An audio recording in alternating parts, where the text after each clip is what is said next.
Bonsoir à toutes et à tous, merci de votre fidélité, bienvenue sur HK6 dans ce nouveau numéro d'Actu Soir qui décrypte en ce jour les discours du chef de l'État Félix Antoine Tshisekedi Tshilombo du haut de la tribune des Nations Unies à la 80e Assemblée Générale des Nations Unies qui s'est tenue justement à New York aux États-Unis d'Amérique. On va revenir sur les grands axes justement de ce discours du chef de l'État pour le scruter de fond en comble au cours de ce numéro de Actu Soir. Avec nous ce soir sur ce plateau, monsieur Patrick Makolo, analyste des questions politiques, un membre de l'Union Sacrée de la Nation, cadre de l'ADPEC. Monsieur Makolo, bonsoir.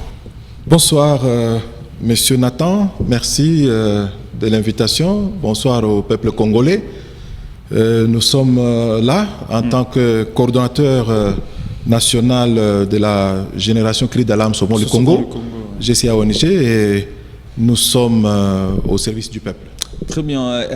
Nous allons essayer justement de scruter ce discours du chef de l'État, Félix Antoine Tshisekedi. Déjà, d'entrée de jeu, comment lisez-vous d'abord la posture politique adoptée par Félix Tshisekedi lors de ce discours? Avait-il une posture des chefs d'État en défense, d'accusation ou de conciliation?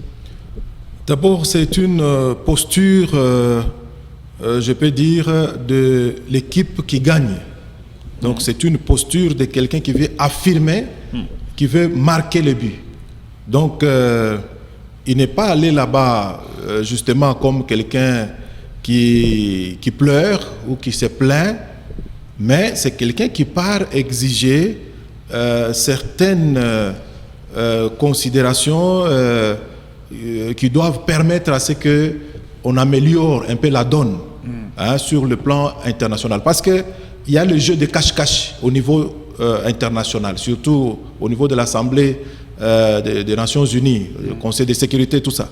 Il y a des jeux de cache-cache. Les gens qui jouent à la duplicité. Eux-mêmes sont les acteurs, eux-mêmes se présentent comme les sapeurs-pompiers. Donc ils font les pyromanes. Donc c'est pour cela qu'il est allé avec ce discours-là. C'est un discours d'attaque. Quelqu'un qui part attaquer. Quand on voit un sorcier, on l'attaque. On crie sur lui, comme quand on voit un voleur, on crie sur lui, et c'est pour l'empêcher de voler. Voilà, donc c'est ce qu'il a fait. Il est allé vraiment tonner sur ces gens-là, leur faire voir qu'ils sont vraiment responsables de ce qui arrive. Parce qu'en amont comme en aval, on le voit. Il a pointé le Rwanda. Bon, bien sûr, moi je parle de Kagame, parce que le Rwanda, derrière, c'est Kagame qui est en train de jouer à tenir cette manette-là de déstabilisation de la RDC et créer l'insécurité et faire manquer la paix en RDC. Il est allé leur faire voir que derrière ces conflits, c'est un problème de génocostes. Il faudra qu'on puisse arriver à accepter au niveau mondial. Vous voyez, c'est des bonnes guerres. Ce n'est plus un jeu d'enfant, c'est au niveau international. Donc il est allé boxer au niveau international pour que le gestionnaire du monde puisse prendre cela en considération. Parce que Kagame a toujours appliqué la politique d'Autriche pour parler des génocides rwandais et chercher à ce qu'on puisse s'apitoyer sur sa situation. Mais il oublie le mal, il minimise le mal qu'il fait au Congo. Il fait semblant comme s'il a enlevé, il a dégagé ses militaires, les militaires rwandais, pendant qu'il est derrière le M23, il est dans le M23, il est même devant le M23, il coach, il soutient, il fait tout. Voilà, il pille, il vole, il viole et il déstabilise. Alors, monsieur Makolo, déjà vous êtes en train de parler du Rwanda. On va également rebondir sur cette question rwandaise. Comment interprétez-vous les accusations répétées contre le Rwanda? Est-ce qu'il s'agit juste d'une simple dénonciation ou stratégique, diplomatique du président Félix Tshisekedi visant justement à contraindre la communauté internationale à agir par des sanctions concrètes contre le Rwanda? C'est-à-dire, on est allé les désavouer. On est allé les désavouer. On est allé crier haut et fort que voici les voleurs, c'est Kagame, voici l'instigateur, c'est Rwanda.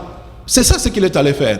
Et c'est normal, c'est des bonnes guerres, parce que quand on est en guerre, on ne crie pas, on ne parle pas, on ne désigne pas l'ennemi, on ne l'identifie pas, même on ne le cite pas par son nom, cela pose des problèmes. Vous voyez? Mais quand déjà on a crié, on dit que c'est bien lui, et même lui là, dans ses ardeurs, il va se sentir obligé de rentrer un peu de faire un repli. Le repli, vous voyez? Donc, c'est-à-dire parce qu'il sait que non, on me connaît déjà. Vous voyez? C'est une stratégie d'attaque, une stratégie d'offensive sur le plan de la diplomatie. Alors, Monsieur Makolo, pensez-vous que ce type de discours puisse modifier justement l'attitude de Nations Unies ou de grandes puissances face à ces conflits dans l'Est de la République démocratique du Congo? Comment on écoute les autres et on ne veut pas écouter la RDC, la voix de la RDC, la voix du président Félix Tshisekedi? C'est ce qui a été décrié plusieurs fois. Est-ce qu'il y a de solutions sur terrain? C'est parce qu'ils font sourde oreille, parce qu'eux-mêmes sont, j'ai commencé par dire qu'ils sont eux-mêmes les auteurs et ils viennent faire semblant d'être les pyromanes. Mais parce que la communauté internationale n'entend pas la RDC, qu'est-ce que la RDC peut faire? La RDC doit continuer à crier, parce qu'on ne crie pas dans le désert. Tout le monde a deux oreilles et tout le monde écoute. Et surtout que c'est même filmé, c'est même enregistré. Quand ils vont terminer, même cette assemblée générale, ils auront encore le temps d'y revenir pour essayer de voir qu'est-ce que la RDC a dit, qu'est-ce que la France a dit. Pourquoi on peut écouter facilement l'Ukraine et on n'écoute pas la RDC? Pourquoi on peut écouter les autres pays? On peut écouter le Rwanda, on n'écoute pas la RDC. C'est parce que ce sont leurs intérêts. Les génocostes là, ce n'est pas seulement Kagame. Kagame est là juste comme le véritable commissionnaire principal qu'on a chargé. Mais lui-même sait comment il distribue ce qu'il est en train de piller. Il le pille avec le soutien des Onusiens, des Européens, des multinationales. Il pille à ciel ouvert. C'est au vu et au su de tout le monde. Ça ne nécessite même pas. J'ai vu le chef de l'État demander qu'on puisse mettre en place une commission qui doit quand même essayer de voir une commission d'enquête internationale. Mais et eux-mêmes là, ils ont des drones, ils ont des satellites, ils connaissent tout ce qui se passe, ils ont déjà des preuves. Combien de preuves la RDC a déjà amenées sur le plan international?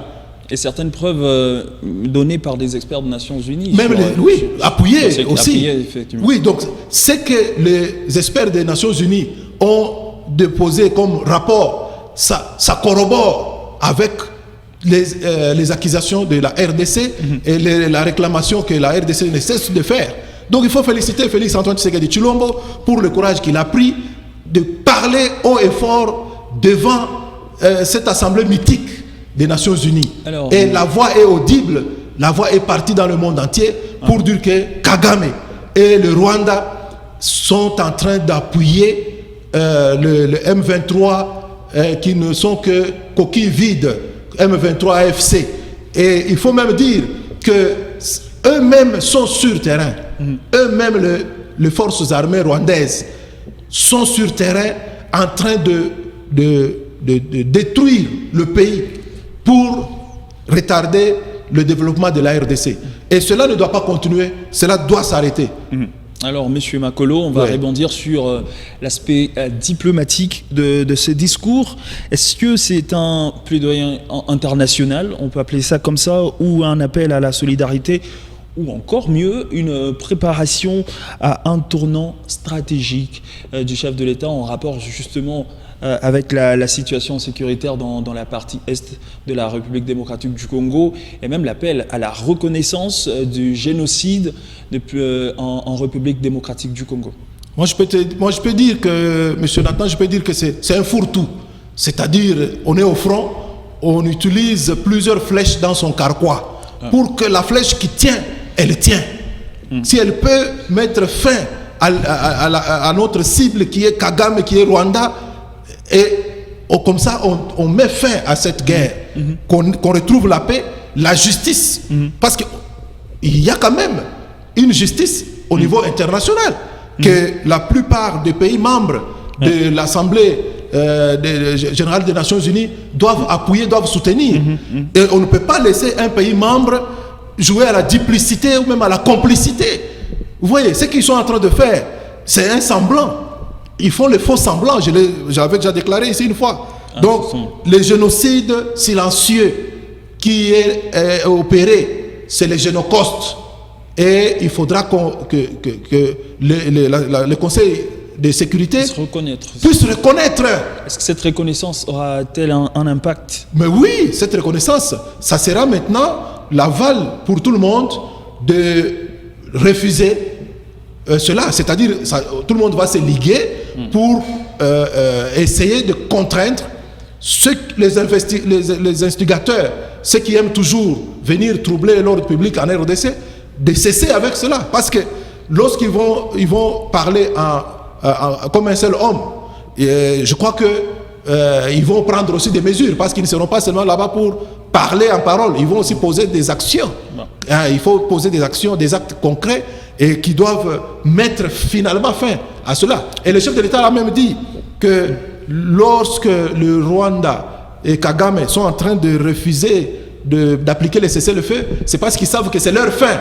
En appliquant le cessez-le-feu, c'est-à-dire c'est fini, voilà. Il n'y aura plus de pillage, il n'y aura plus de tueries. Effectivement, monsieur Patrick Makolo, en ce qui concerne les cessez-le-feu et même les affrontements entre le M23 et les forces armées de la République démocratique du Congo, et cela en dépit de différentes négociations, des processus de paix, notamment celui de Washington et celui de Doha. Il y a des affrontements sur terrain qui continuent malgré les négociations de paix.